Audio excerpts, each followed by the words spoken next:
बिस्मिल्लाहिर्रहमानिर्रहीम। मैं अपने चंद ख्यालात का इज़हार करूँगा।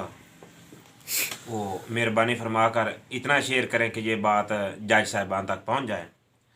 सबसे पहले मैं ये पूछना चाहता हूँ जज साहिबान से, एक मेरी अर्ज़ है कि मॉडल टाउन में खून बहाने वाला, नवल्टी पुल में खून बहाने वाला और मुल्क का गद्दार और मुँह से रिसालत का चोर, मिर्ज़इयों को भाई कहने वाला, वो क्या गद्दार नहीं हो सकता? उसको आज रिहाई मिल गई, उसकी आज ज़मानत हो गई है।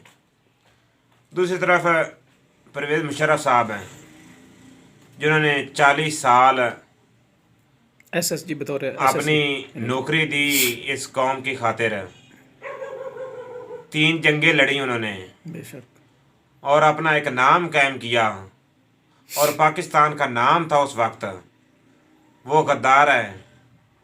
और जज साहबान ने ये कहा कि अगर वो फौत हो जाए तो उसको डी चौक में लाकर उसकी लाश को कोड़े मारे जाएं। ये कौन सा इंसाफ है?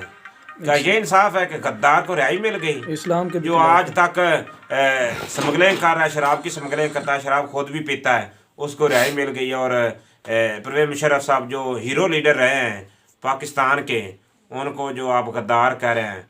उसके अलावा मैं आपसे गुजारिश करना चाहता हूँ कि कोई रिहाइश है ये नहीं है, इसको दोबारा जेल में डाला जाए। मेहरबानी।